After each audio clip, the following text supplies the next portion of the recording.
혹시 낮은 인사평가 때문에 좀 억울한 상황에 처했을 때 이거 구제 신청해야 하는데 언제까지지? 하고 막막했던 적 없으세요? 바로 그 기한 계산법을 대법원이 최근에 완전히 뒤집어 놓은 판결이 나왔습니다. 오늘 이걸 아주 쉽고 명쾌하게 정리해 드릴게요. 이게 정말 많은 분들께 직접적인 영향을 줄 수 있는 이야기거든요. 그러니까 꼭 집중해서 들어주세요. 자, 한번 상상해 보세요. 인사평가가 안 좋게 나와서 월급이 깎였어요. 진짜 속상하죠? 그런데 이걸 구제 신청하려면 도대체 언제까지 해야 할까요? 오늘 우리가 파헤쳐볼 이야기는 바로 이 질문에서 시작합니다. 핵심이에요. 먼저 많은 분들을 정말 헷갈리게 만드는 바로 그 3개월이라는 기간부터 한번 짚고 넘어가 볼게요. 아니, 법으로 딱 정해진 시간인데 왜 이게 어떤 분들한테는 덫처럼 느껴지는 걸까요? 그 이유 지금부터 같이 파헤쳐 보겠습니다. 법을 보면요, 아주 간단하고 명료하게 나와 있어요. 부당노동행위 구제 신청? 그 행위가 있었던 날로부터 딱 3개월 안에 해야 한다? 이게 끝입니다.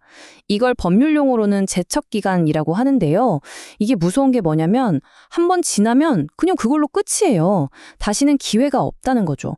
그래서 아주 엄격하게 지켜지는 규칙입니다. 자, 그런데 여기서부터 이제 머리가 아파지기 시작합니다. 바로 계속되는 행위라는 개념 때문인데요. 만약에 말이죠, 이 부당한 일이 한 번으로 딱 끝나는 게 아니라 계속 이어진다면요? 그럼 도대체 3개월을 언제부터 세워야 하는 걸까요? 법에는 그냥 행위가 끝난 날부터라고만 되어 있으니까 이게 해석하기 나름이 되는 거죠. 아주 애매해지는 겁니다. 바로 이 애매한 계속되는 행위라는 개념. 여기에 대한 기준을 제대로 세우기 위해서 한 사건이 결국 대법원까지 가게 됩니다. 자, 이 실제 사례를 보면서 대법원이 얼마나 명쾌한 답을 내놨는지 우리 같이 한번 따라가 보시죠. 사건 내용은 이렇습니다. 몇몇 근로자들이 2015년부터 2019년까지, 그러니까 꽤 오랫동안 계속해서 낮은 인사평가를 받은 거예요. 당연히 승진도 계속 안 됐겠죠? 그러다가 2019년 8월에 드디어 구제 신청을 한 겁니다. 여기서 가장 큰 쟁점은 뭐였을까요? 맞습니다. 아니, 몇 년 전에 받은 평가를 지금 와서 문제 삼는 게 말이 되냐? 너무 늦은 거 아니냐? 바로 이거였어요. 네, 바로 이 질문이 대법원이 풀어야 할 핵심 딜레마였습니다. 수년간 이어진 이 낮은 평가들을 이걸 과연 하나의 쭉 이어지는 행위로 봐야 할까? 아니면 그냥 매년 있었던 별개의 사건들로 봐야 할까? 이 판단 하나에 구제 신청이 되느냐 마느냐, 그 운명이 달려 있었던 겁니다. 그리고 마침내 대법원이 이 길고 긴 논쟁에 마침표를 딱 찍는 새로운 기준을 내놓습니다. 와, 이 판결이 기존의 해석을 완전히 바꿔놓았는데요. 지금부터 그 핵심이 뭔지 정확하게 알려드릴게요. 대법원의 결론, 그 핵심은 바로 이겁니다. 인사평가랑 그 평가 때문에 받는 임금 불이익은 따로 떼어서 볼 수 없다. 이 둘은 사실상 하나의 쭉 이어지는 계속되는 행위라는 겁니다. 왜냐고요? 생각해보면 간단해요. 낮은 평가를 준다는 것 자체가 앞으로 월급 깎겠다는 뜻이잖아요. 그걸 하나로 본 거죠. 자, 이 타임라인을 보시면 대법원의 논리가 아주 그냥 한눈에 딱 들어오실 거예요. 예를 들어 볼게요. 2018년에 안 좋은 평가를 받았어요. 그 결과로 2019년 1년 내내 깎인 월급을 받게 됐죠. 그러면 2019년 8월에 구제 신청을 해도 늦지 않았다는 겁니다. 왜? 깎인 월급을 받는 그 불이익이 8월 그 순간에도 계속되고 있었기 때문이죠. 행위가 아직 안 끝난 거예요. 자, 그런데 여기서 진짜 중요한 예외가 하나 있습니다. 이걸 꼭 아셔야 해요. 그렇다고 해서 과거에 있었던 안 좋은 평가를 전부 다 하나로 묶어서 이거 다 한 사건입니다. 이렇게 주장할 수는 없다는 거예요.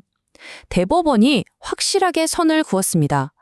연도가 다른 평가는 기본적으로 각각 다른 별개의 행위다. 이렇게요.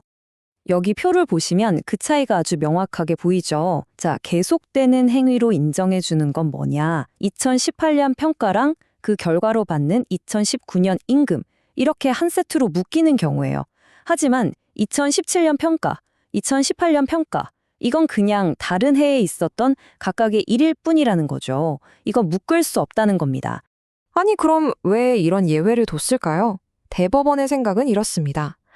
만약에 옛날에 있었던 일까지 전부라 끄집어내서 언제든지 문제 삼을 수 있게 해버리면 애초에 분쟁을 빨리 끝내려고 만든 3개월이라는 규칙이 아무 의미가 없어지잖아요. 법적인 안정성을 해칠 수 있다는 거죠.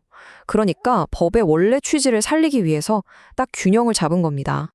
자, 그럼 이제 정리를 좀 해봐야겠죠? 이렇게 좀 복잡해 보이는 대법원의 판단, 그래서 우리한테는 이게 도대체 무슨 의미가 있을까요? 지금부터 가장 중요한 핵심, 실용적인 내용만 쏙쏙 뽑아서 알려드릴게요.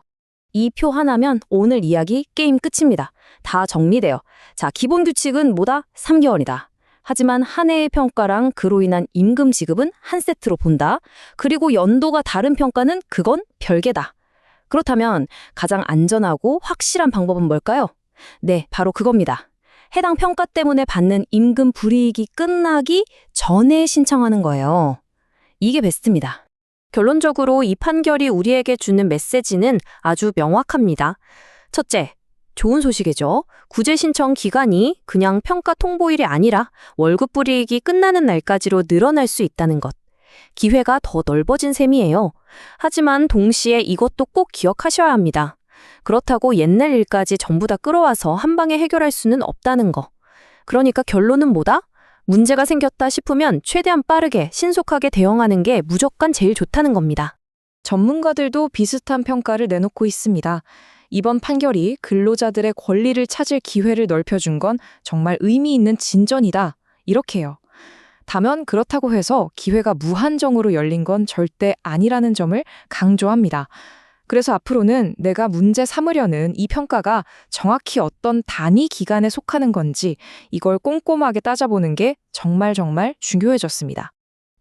오늘 이야기를 마치면서 마지막으로 이 질문 하나를 던져봅니다. 여러분은 혹시 부당한 일을 겪었을 때 법이 우리에게 준 그 시간 안에 내 권리를 제대로, 제때 찾고 계신가요? 오늘 알아보니 새로운 기준이 여러분의 권리를 지키는데 아주 든든한 나침판이 되기를 바랍니다.